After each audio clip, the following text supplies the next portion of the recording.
Special guest. Great to have Mahershala Ali joining us right now. If you haven't seen Moonlight, go see it. The 89th Academy Awards and Cinephile will be there. Get all the details at Cinephile, the Adnan Virk movie podcast. Available now on the ESPN app and iTunes. ESPN Radio Sports Center. I'm Adrienne Lawrence with breaking news. Mark Gottfried will not return to NC State next season. The Wolfpack has fired its coach, although he will stay on to finish out this year. After upsetting Duke last month, NC State has been struggling, dropping their last 6 games. Gottfried posted a 60% win record during his tenure at NC State, but he led the Wolfpack to just 46% of their wins in ACC play. This season, NC State, it's 3-11. And in the NFL, the Steelers say that they want to lock in Antonio Brown for the rest of his career. Pittsburgh says getting a deal done with Brown is a priority, and they restructured his contract last August, advancing $4 million of his 2017 salary. Jets tight end Austin Seferian-Jenkins has pled no contest to reckless driving in lieu of having his DUI charge dropped. Seferian-Jenkins was arrested for DUI last September in Florida while playing for the Bucs. The free agent first baseman Chris Carter finalized a $3.5 million one-year deal with the Yankees. Carter drew a career-best 94 RBIs, batting .222 last season with the Brewers. This just in, Wendy's is adding the Quarter Pounder Double Stack as an option for the 4 for $4. With over a quarter pound of beef, 4 nuggets, fries, and a drink, that's a deal so good it should not exist. Yet it does, at participating locations for a limited time.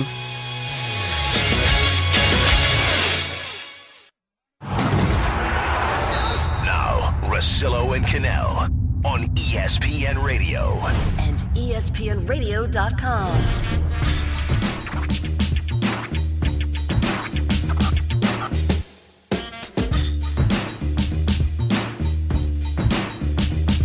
I know some people are late to this, and I've had a few of my friends, they've heard me mention the OJ documentary. I'm like, man, I still can't believe I haven't seen that. Well, I can't believe you haven't seen it either. It's the most decorated documentary of the year, winning over 45 awards, including the Directors Guild of America, the Producers Guild of America. Best documentary feature. Critics have declared it, quote, a triumph, a landmark achievement, and the #1 documentary of the year. And now it's an Academy Award nominee. OJ Made in America, available in its entirety on the ESPN app and on Watch ESPN. Very shortly going to be joined in studio here by Ed Werder. We're going to have Peter Rosenberg via satellite down in New Orleans. We'll figure that one out. And if Ed could just slide over into the number 2 chair now that Kanell has bounced out for a little bit. It's about time. Yeah. Next thing you know, I'll be sitting here wearing some Travis Matthew gear. I think he got some free gear out of it. So I'm sure he did. Yeah, but I think it had more to do with the golf Anything than I it can did do to us. help. All right, well, thank you very much for joining us. Look at that. That's a good look. We're both 2 dressed up guys right now. Look, I came in with my earpiece already in. Nobody had to tell me. Yeah, I'm getting good at this radio thing. You did walk through our camera shot. But I did not. I ducked. No, well, yeah. I was asked and I ducked. Did I not duck? As long as you believe that you were good with it, that's I all did the we best care. I could. Right. Let's Okay. say that. Can we start with, it sounds like real Romo news, like real, tangible, important stuff. There was? Well, I think I heard you on SportsCenter say something that seemed interesting, that the Texans would be the favorite. Real intangible. Sure. Well, I think a couple things. First of all, in talking to people close to him over the last couple of weeks, his expectation is that he's going to be released rather than traded, which is a preferable outcome for him. And does that make more sense, too, financially for the Cowboys to do it that way? Yeah, I mean, it does, because while they don't get anything in return, as they might in a trade, if they could find a trading partner willing to take on his contract, and I'm not sure that they could, this would allow them, if they release him, to designate him as a post-June 1 cut and spread the salary cap hit over 2 years instead of taking it all at once. And it would allow them to experience a savings of about $5 million and use it now in free agency. I mean, I think that's the incentive for the Cowboys to do something quickly rather than conceivably wait and see if a starting quarterback gets hurt somewhere in the league and then try to make a trade like what happened with the Eagles and Sam Bradford trading to the Vikings last year. I don't think the Cowboys can do that if they want to realize savings this year and spend it in free agency to build a defense that can be more competitive. So if I understand this correctly, and Edward again here in studio, that the market for Romo not that competitive because of Romo, or because to trade for him you're taking on $20 million in salary? Well, it's both. It's that he's a $25 million. His salary for next year is $14 million. That combined with the fact that he's only played 5 of the last 32 games. That's not because a of number. Yeah. He's 37 years old, and the last 2 times he's been hit, he suffered a fracture that put him out for a long period of time or ended his season. Those are the reasons that he's difficult to trade at this point. There are teams that think he's a capable player, and Romo himself thinks. Well, why wouldn't they? I mean, I don't think that's insane, right? Well, it's just how fragile is he? You know, I mean, he's 37, going to be 37 years old. I think Bill Polian, I think it was a pretty remarkable statement. I was talking to him at the Super Bowl, and he had Peyton Manning with the neck injury that led to his release, and he signed with the Broncos. He thinks Romo is a bigger injury risk than was Peyton Manning when the Colts released him. So I think it's all of those things together. And as far as where he goes, the teams like Cleveland are out of the question for him. He won't go there. He's looking to start for a team that he thinks has the ability to go to a Super Bowl. And so there are a handful of those who have issues at quarterback, namely, I think, the Houston Texans, who are in close proximity to Dallas, which would make a more favorable situation for his family. They're expecting their 3rd child, he and his wife Candace. They go to the game, so I'm sure he'd like to continue that. That would be relatively easy. They're not they don't stand between the Cowboys and a Super Bowl berth. That's not one of the teams they compete with for that.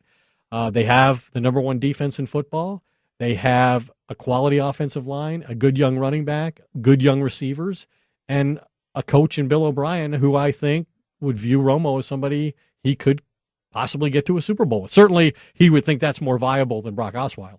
What would bother Jerry more then? Having Romo playing in the state of Texas, or having Romo play for a team that feels like it's a quarterback away from competing in the NFC? Well, he has a very close relationship with Tony Romo. Jerry? Jerry does. Yeah, I've noticed. And so for that reason, I think ultimately Jerry will do what is in Tony's best interest as long as it isn't harmful to the Cowboys. And trading him to the Texans won't be something Jerry particularly likes because of the attention that Romo will receive there and the fact that Jerry's going to be very aware of it being in the same state. But the reality is it's more harmful if Romo is playing for an NFC team that the Cowboys do have to compete with to get to a Super Bowl, or if he's playing for a team that's on their schedule next year and the Broncos and the Chiefs are on their schedule next year. Right, but with Jones on that one, you can't dump somebody, then date somebody better looking and younger and get mad that your ex is now going to date somebody. Right? Well, I'm not sure I've ever had that situation happen to me, first of all, so I'm having a hard time extrapolating. I saw those tank top pics of you in the 80s. That's exactly why I didn't have that option. The playmaker. Urban stole that nickname from you, son. Oh, nice try. Well, I guess you can do that when you own the player at his rights at the moment. Perfect. Ed Werder joining us in the studio, giving the Straight Talk, brought to you by Straight Talk Wireless. Best phones, best networks, half the cost. Analyst choice here. What do you have that's the best thing that we'll hear all week? What do I have? Yeah, like give me some other nugget that you feel like you couldn't use on SportsCenter, but you can use it irresponsibly here. No? Nothing? What's Eddie Kanell's absence from the show is an increasing mystery that we must get to the bottom of. Well, that we could probably do on our own. How about Garoppolo? Do you have anything good on that? Yeah, I think. I think the Patriots, if they were to, have the Browns offer them their 2 first-round picks, might consider that possibility. But my sense is the Patriots really value Jimmy Garoppolo not only for next season, because you have to recognize that Tom Brady is 40 years old, and even young quarterbacks like Derek Carr and Marcus Mariota get hurt, and they attach a lot of value to Garoppolo as the heir to Brady. If you want to have 25 years of, success with Brady and somebody else, then he seems like the natural fit for that. And the Patriots, face big decisions, personnel decisions. They usually make the right call, and I think they feel really good about Jimmy Garoppolo based on the 6 quarters that he started. They think Brady's the best quarterback in the history of the game, and they think Garoppolo in 6 quarters has proven to be one of the best young quarterbacks in football. That was responsible. That was responsible? Too responsible to I like your theory, You though, said totally irresponsible. Yeah, I want it totally irresponsible. But it's a very smart theory, and it was something we had touched on before, is that with Belichick, and I look, I don't cover the NFL, not like you, but I remember being up there, and it would be this thing where it's like sometimes Belichick doesn't even want those picks, especially back then when you had to pay him so much guaranteed money. But Belichick may just have a value chart in his own head where he goes, one more year of knowing that my backup situation is totally fine with a guy that we really like, to get a couple extra rounds higher with a pick now to trade him and now have uncertainty at that setup with a 40-year-old quarterback as great as Brady is. Like, he may just think the value for the team for 2017 is just keeping that guy in place, and I don't think I've heard that from a lot of people, so I agree with you. Depending on what somebody else offers. I mean, if teams, as they evaluate the available quarterbacks in the draft, decide Garoppolo is by far a better option and we're willing to surrender both our picks, then Bill might look at it differently. But going into it right now, I think their preference overwhelmingly is to keep Garoppolo on their team. Good stuff. Thank you. Thank you, sir. Ed Werder. I'll try to come in with something irresponsible next time. Yeah, start a ridiculous rumor so we can tweet it out and have everybody just... I'll start with trying to make sure I'm below that camera if I'm late. Okay. I just felt like you came in here with kind of an attitude, and I just wanted to make sure that... The second chair thing all went to my head even before I realized I was going to have it. I know. Once you sat down there, it's just... It's good to be back, though. It's great to have you here. It's been a little while. All right, Peter Rosenberg's going to join us live from, I think, is he in New York? He's still in New York? He's got a game tomorrow night, man. That's not good for travel. Peter Rosenberg, celebrity game, everything else, hanging out for the next 30 minutes right here on Russillo and Kanell, ESPN Radio.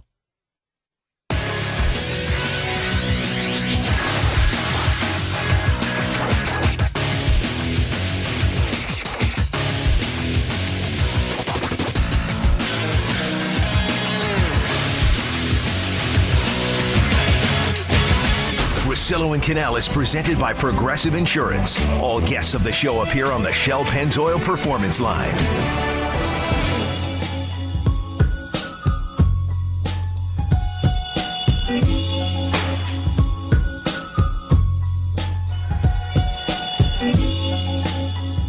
Very jealous of my next guest. Not only is he part of the NBA All-Star festivities playing in the celebrity game, but he's going to one of my favorite cities, New Orleans. And a guy I've had a lot of fun with here over the years from ESPN New York and Hot 97 from the Michael Kay Show and really everything. It's Peter Rosenberg. Where are we at mentally right now, man? It's a really good question. I'm glad you asked, Ryan. Thank you for having me. I'm feeling really good. You know, I've gotten into a good space where I've sort of thought about the game so much now that I've come to a peace about what it is, and I've made the decisions, the strategies that I know I'm going to employ, and I'm ready to go. Hit the road tonight right after the K Show. All right, so you get down to K, you're flying down to New Orleans, you're playing a celebrity game. That one's tomorrow night. Prime time deal there. I saw somewhere where out of the 20-something players in this that you were ranked 12th best celebrity. That's pretty good. I'm not saying it's not true. No. I wish that was true. No, there's a couple nobodies on these teams. No, but I wish it was true that that's where I was ranked, because the only rankings I saw was USA Today for the win, and they had me 19th out of 25. Yeah, that's not very good. Well, that's all right, though. You know what? That's why you know what I call USA Today? Liberal media? Liberal media. Fake news, exactly. Oh, fake or news. fake I don't news. believe it. There you go. Interchange. So you're playing in this thing. How many? You're not going to start. You understand that, right? Yeah. I guess I probably won't start. Have you looked at the lineup, though? I mean, no. You'll find out pretty quickly, because I made the mistake of I looked around and only counted 4 because the 5th guy hadn't got up yet. So I'm like, all right, if we're doing this, I'll get out here. And then I had a producer. That's maybe why I'm not playing anymore. But he's just screaming at me like an on-site game producer. He's like, "Russillo, get off of the floor. You're not a starter." Like, I guarantee right now. Right. I guarantee right now that those producer types are probably going to hate me tomorrow. Are you getting mic'd up? No, I'm not. But I plan on being so obnoxious that they will either have to mic me up or literally just ignore me, so it's like I'm deleted from history. Like, how do you feel about, before the game starts, whether I'm starting or not, just going up to the table and just hitting the major baby powder all over the commentary table? You know what? You're a better self-promoter than I am, and I could totally see you going full Kevin Hart. And you can just sit there and go, what? This all worked for... Kevin Hart hasn't passed in 3 years. You know? That's right. That's right. And he was winning MVPs. Right. He won my MVP. No, I was not the MVP. I wasn't very good in the year I played. How many games did you actually play in? Because once you get out there, I'm telling you, the second time you run up and down a full-size NBA court, you're going to be tired. Yeah, well, I've played basketball 3 times over the last month, each time for like maybe, an hour and a half of like just pickups, like jumping on and off pickup games. But yeah, it was like an old church. Like, it's not close to this sort of distance. Are you really hoping to, like, what are you going to do? You're going to pull up from 30. Yes, I'm doing that at least once. Are you going to meet anybody? The free gear part's pretty sick. Yeah, okay, being totally serious and not being like my fake, pretending being a character version of this. I'm really excited to just get to do warm-ups, get the gear, and then like I've somehow, I guess because I'm in the game, been invited to like sort of the good parties of the weekend, which normally, like as you saw Super Bowl week, like I cling to you. I have no invites. I don't have anything. So the fact that I've like been invited to good stuff, they're flying me and my wife down there. First class, mind you. I'm just excited. The NBA is flying you and your wife down there? Yeah. That's a good absolutely. Deal. Yeah, it is a great deal. And, I promoted the hell out of it, so it's well-deserved. I look on the Twitters of the other so-called celebrities. They're not as excited. They're not promoting as hard. So I've done my job. As far as I'm concerned, anything at this point is gravy. So I will try to hit 1 3-pointer. I will try not to injure myself, and I will try to make a little bit of a spectacle. Besides that, I literally have no expectations. If I end up on the bench and I'm just the dude who's over cheering and screaming the entire game, I'll be fine with that. Perfect. All right. Peter Rosenberg joins us again. You can see him in the Celebrity Game tomorrow night on ESPN, 7 Eastern. Your colleagues at 98.7 in New York for our ESPN affiliate had James Dolan in studio on Friday after the Oakley incident at MSG on a Wednesday. And I think anybody that heard Dolan for the first time was like, whoa, okay, now I get it. But he was adamant. I mean, he doubled down on all this stuff. And now you have – I want to at least start there. I thought those guys did a really good job in the interview, but as this story keeps progressing now, week 2, you're in the city. Where's everybody at now with it? Well, I think as of today, people are starting to get to the I'm bored of it. It's time to move on. Like the passion I felt about the Oakley thing for like the first 5 days. Like we live in a sort of interesting America right now, in case you didn't know, and like protest is right on the tip of everyone's tongue. So I think at first it was like, I need to stand for Oakley. And then like as the story goes on, you realize like Dolan doesn't seem like a great guy. But based on the amount of press he's trying to get out of it, Oakley doesn't seem like the greatest of guys necessarily. So I think people are just sort of ready to move on. And then you look up and you're like, oh, the Knicks are still 23-34. They scored 39 points in the first quarter yesterday and somehow still got shellacked by Oklahoma City. This team is just not very good. And it's sort of like the distraction of the Oakley thing is over and we're getting back to the Knicks just being what they are. Draymond Green, in his podcast yesterday, Dre Day from Gold State, he basically... That's a great podcast name, by the way. I give it up. Makes me wish I had a different name, because that's a good one. Yeah, it really is strong. He's a guy I like a lot, but I just disagree with where he took it, where he was relating it to slave master mentality. When you heard that, a really aggressive way of categorizing this entire story, your reaction was what? Well, it's sort of the reaction I had to when I heard about Kevin Plank saying that Donald Trump is an asset. What I thought was, well, I don't really agree with this idea, either Plank's or Draymond's, but I didn't hear the context at all.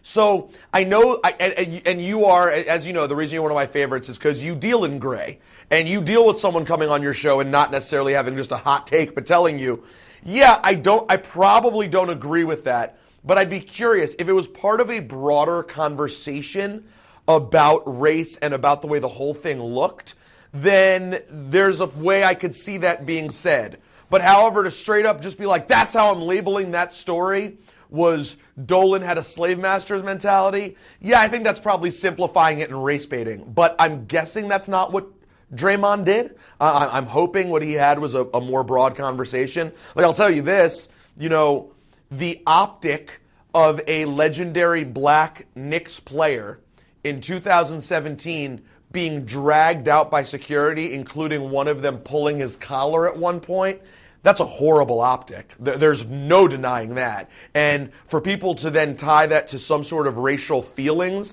I can see how that would happen. However, and I think that's normal. However, getting into a conversation where I'm labeling the rich white dude inherently the slave master mentality, I think that's probably a dangerous thing to do as well.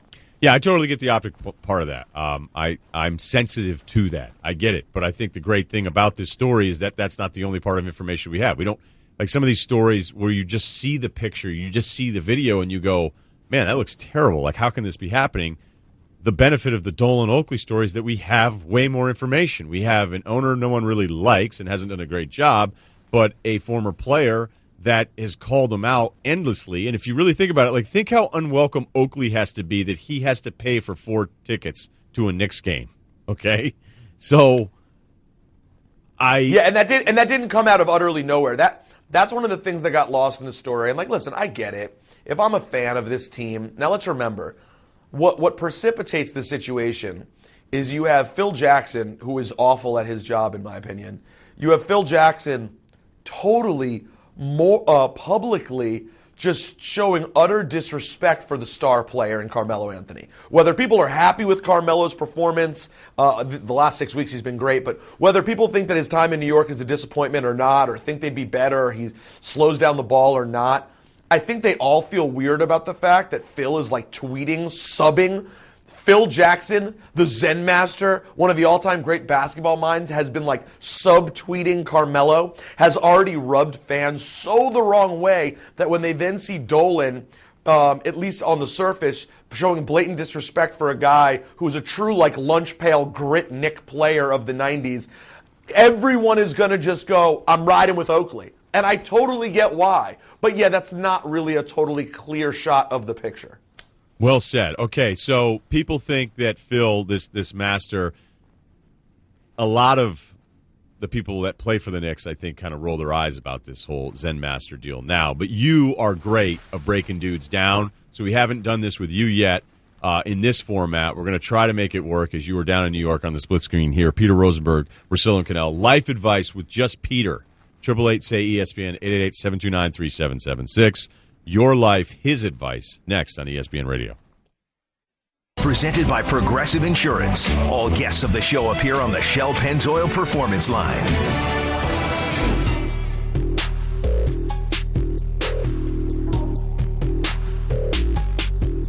Cool, this is how we're going to do it. 888-SAY-ESPN, 888-729-3776. Peter Rosenberg, live in New York City, on his way to New Orleans. Again, he'll be in the celebrity basketball game tomorrow night, 7 Eastern on ESPN. I'm still looking at flights. Maybe a last-minute chance I'd make it there at midnight tomorrow. And I do appreciate Peter acknowledging how many parties I've gotten into him last couple. I may be bugging you if I make it down there tomorrow night, but I wouldn't be there until very, very late. Why so late, though? Why couldn't you get there for the game? Because I'm flying out of Connecticut. I didn't take the day off. I thought I was going to be going for work. We're not going for work. And then I thought I was doing something else, kind of like a little side hustle. And I'm not sure that that's going to happen. And you know what? Look, I'm a last-minute guy. We'll see what happens. I'll keep you posted. You're a crazy man. Listen, you're a single guy. These are the things you're afforded. Right. If I want to go to New Orleans tomorrow by myself, I can Done. do it. 888-SAY-ESPN, 888-729-3776. I would just walk in and go, what's the plan, bro? Why are you sleeping until 1? Let's just start there. We need to start stripping it back down to the base. Break it down into its core. It's your life and our advice. Russillo and Kanell. Let me fix your life, not just your back porch. So that's what we've got. You know the drill, Peter. You've done this. I'll bring him in, and you ask Peter the questions. All right, ready? I'm ready. Jimmy in Texas.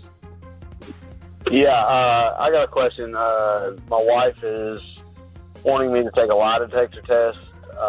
She wants to, I don't know, she's having second thoughts about being married to me. I still want to make it work, but I believe that after the test and everything, she's still going to be wanting to leave. So what do I need to do? Wait, Ryan, sorry, help me real quick. He doesn't think his wife wants to be married to him, but what did he throw in there? He wants to make it work, but he's afraid she's just going to leave. Did I get that? Pretty much it, right? That's what I okay. Jimmy, is that correct? Yeah, that's correct. I want to make it work, but I feel like regardless of what comes out of everything, she's going to leave anyway. So, Well, how long have you been together? 6 years. And what makes you think she wants to leave? Like, she just doesn't seem happy? Like, she repeatedly doesn't seem happy? Yeah. Well, listen, that's not a good spot to be in. I mean, you got to ask yourself about what you guys share, really. And, Ryan, I'm glad you gave me this one, because on Hot 97, I am known as the relationship guru. How much good is there? Like, if your relationship is filled with an amazing history, then maybe you're just going through a rough patch. If it's always kind of been bad, then maybe it really is the end, and it's time to set up that Tinder account. Yeah, How's that? Yeah. I'm sorry, Jimmy. It doesn't sound like there's trips to Niagara Falls here wearing the same sweatshirt saying I'm with stupid, and like it just, I don't know. That was a bummer. Let's go to Alex in Iowa. Yeah. Sorry, hey guys, Jimmy. Hey guys, thanks for taking my call. I watched La La Land with my wife on Valentine's Day, and Emma Stone was great. And Liberal media. Ryan Gosling is, obviously the best. But I was wondering if it's okay to say out in public that I didn't like the movie, or if I have to just go by popular and just say it was great. Wait, you did like it or you didn't like it? I thought you said you thought it was great.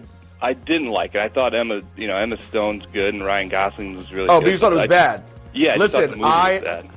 I support you. I want you to tell everyone you didn't like La La Land. I refuse to even see La La Land. I think that it is a disgrace that Hollywood is like, oh my God, we're sorry we've been so white. We're sorry. We're going to nominate Moonlight this year, and everyone's going to think we're progressive, but we're really going to give all the nomination and all the praise to literally the whitest, most Hollywoody movie about Hollywood of all time. I'm not even seeing La La Land on principle, and I support you. Yeah, and by the way, the call out of the fake nominations, huh? Yeah, I'm offended. I don't like it. All right. I am. Noted. Corey in Cleveland, you're on with Peter Rosenberg. Hey, Peter. So it's supposed to be really nice this weekend. Hoping to play some golf, but the problem is my wife's getting her wisdom teeth out. Got a big trip going down to Scottsdale. A lot of gambling going to be going on. Do I get my game in shape or do I stay home with the wife? When is she getting the teeth pulled? Tomorrow at 12:45. Tomorrow at 12:45. Here's what I do. I get a late tea time because I prefer a late tea time anyway. Well, you have one of two options. You could go the other direction and just go super early tea time, like 6:30. That's not really my style, though. So I would be more likely to get the 3 p.m. tea time, go take her to get the surgery done, bring her home afterwards, make sure she's all set, and then have, like, her mom or a friend there to hold it down for a few hours while we're gone. All right. There's Peter, people are going to be surprised. That's bad advice. He just said next weekend he's going away for a big boys' weekend in Scottsdale, okay? That's a really good point. So he's already gone next week. So, like, the fact that I figured out the play in this one isn't a good sign. Like, he has to stay all day with her Friday and hold her hand and tell her she doesn't look like a squirrel. Right. And the thing is you know how golf is. There's a good chance you're going to be terrible next weekend anyway. I mean, unless you're just a scratch golfer, like, it doesn't matter. Like, you're going to hit it out of the bunker a little bit better next weekend because you put the By the way, you're 100% right. And I forgot tomorrow's Friday and not Saturday. He should. By the way, worst case, play Sunday. Ryan's probably right. Skip this weekend and play next weekend. You're not gearing up. You're not gearing up for the Masters. It doesn't matter how you play next week. Last one is Cameron in Texas. Hey, fellas. Peter, first off, I hope you get buckets this weekend. But second off, so I've been in an outside sales job for a technology company the last 2.5 years. But the last 6 months, my boss has really kind of gone into this micromanaging role. There's me and 5 other guys who are direct reports to him. At what point do you say something to your boss about, the way he's kind of managing and really harping down on all the little things, or do you not say something? And if you do, how do you go about it? How long have you been at the job? Almost 2.5 years. How good are you at the job? Like, do you know for a fact your boss thinks you're awesome? I'm in the top quarter of sales representatives across the country. Could you get another job if you lost this job? I could, yes, but you never know in today's job market. But yes, I would imagine that I could easily. If you feel confident you could get another job, even if it was hard, but you know you could, then I think it's not a bad idea if you have a good rapport with him to just be like, hey, when you get a minute, not when he says something, maybe at a random time, or maybe it is after he says something a bit aggressive. Wait a little bit, then follow up with him and say, hey, I just want to talk to you. Listen, I know what we're trying to do and blah, blah, blah, but I don't operate well like this. Like, this just isn't how I get things done. Totally get it if, that's your style, but you're not going to get the most out of me that way. And he'll either tell you to screw himself or he'll say he respects it. Ryan? Yeah, these were really serious. I mean, the first one... I got really serious ones. Let's be honest. This was like you were asking me for legitimate life advice, and I do nothing but talk about sports and wrestling all day. Why would anyone ask me anything? Hey, I'm pumped for you. It's so much fun. In a moment when you get, they announce your name and you come out and you're in your gear and your wife is going to be there, it's a cool weekend. So steal me something, and who knows? I'll shoot you a text last minute if I'm on my way, all right? Yeah, if you do come, hit me. And either way, if you come, you better watch at the airport. And if not, you better watch at home. I want a full review. All right, you're the man. Peter Rosenberg. See you, bud. Peace, guys. Life advice on Russillo and Kanell brought to you by Upside. Now save big on travel and get a big gift card every trip you buy. You'll love Upside.com, Upside.com. I tried to do something really nice for the entire show staff, and it completely backfired because my gift was doo-doo. It's ESPN Radio. Upside. Now say big on travel and get a big gift card every trip you buy. You'll love Upside.com. Upside.com.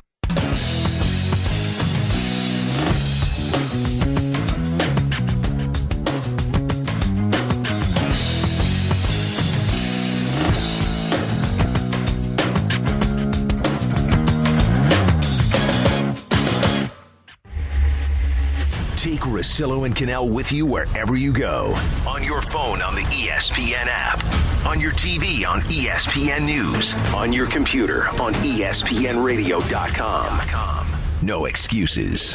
No excuses.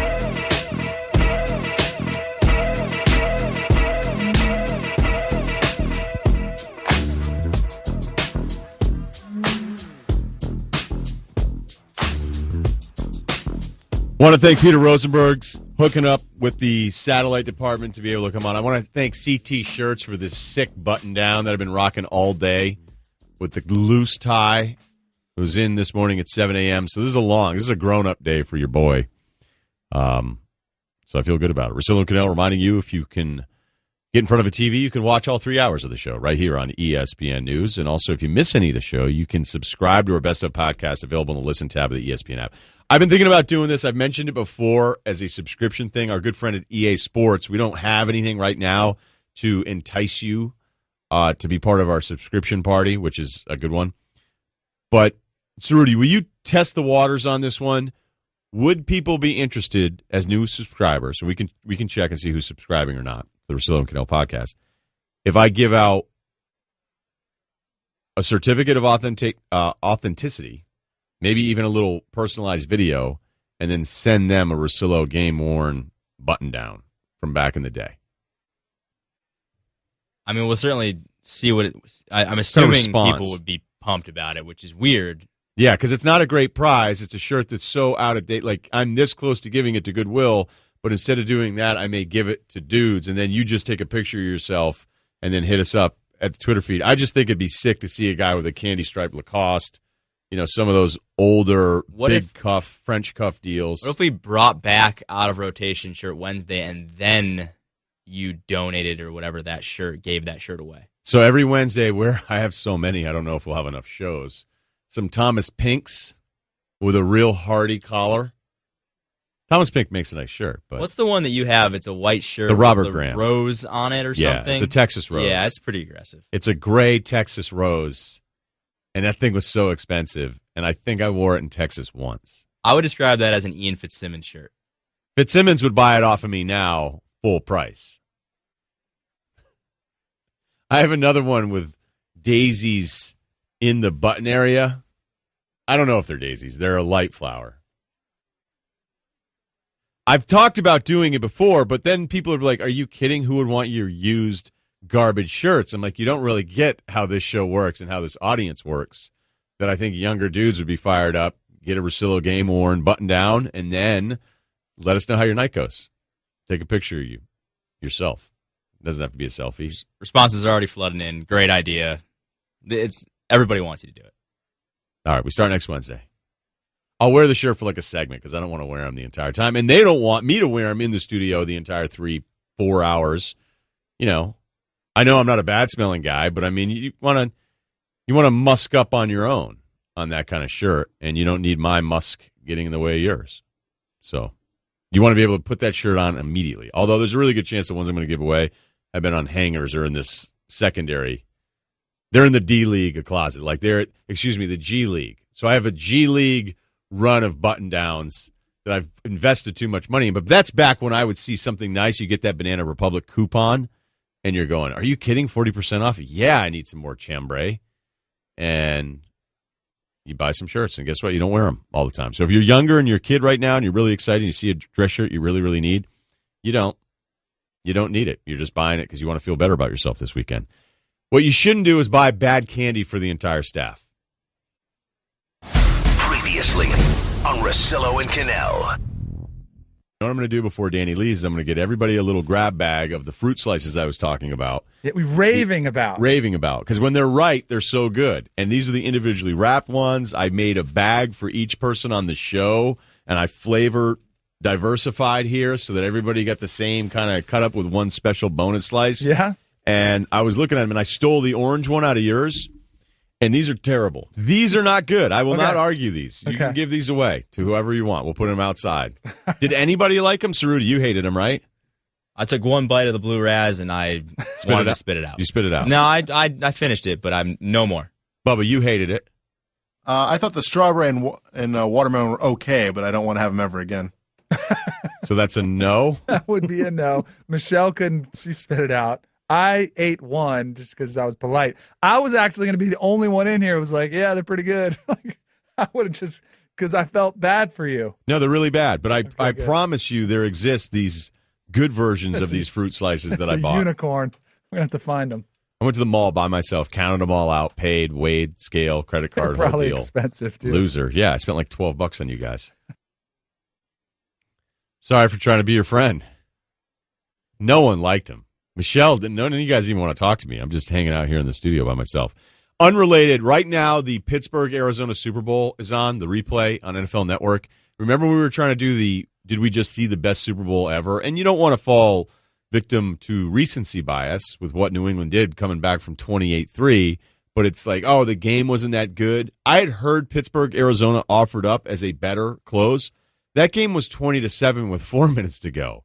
And that was after the ridiculous play by Harrison at the end of the first half.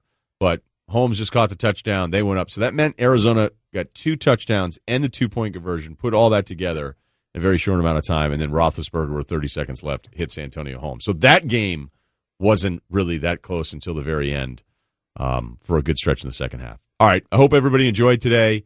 Back tomorrow. Max brought us. So that show will annoy me about an hour and a half in, but that's all right. It's Friday. Enjoy it. Bomani Jones is next, ESPN Radio. Hey, Low Post listeners, this week on the podcast, we have Howard Beck of Bleacher Report talking Serge Ibaka, Kevin Love, the MVP race, and his great feature on Thon the Curve.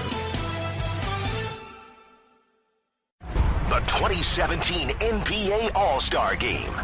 DeRozan, Kyrie, and LeBron lead the Eastern Stars into New Orleans. Butler throws it down with 2 hands. Wow. Kyrie Irving. James splits a double, drives and throws it home. To face the West, led by Kawhi, Durant, and Curry. James Harden stirring it up. Durant throws it down. Nothing but net. Steph Curry. Coverage begins Sunday at 7:30 Eastern on ESPN Radio and the ESPN app. The NBA All-Star Game this Sunday. Here's Curry behind the back, half-court heave on its way, and he hits it! Coverage begins Sunday at 7:30 Eastern on ESPN Radio and the ESPN app.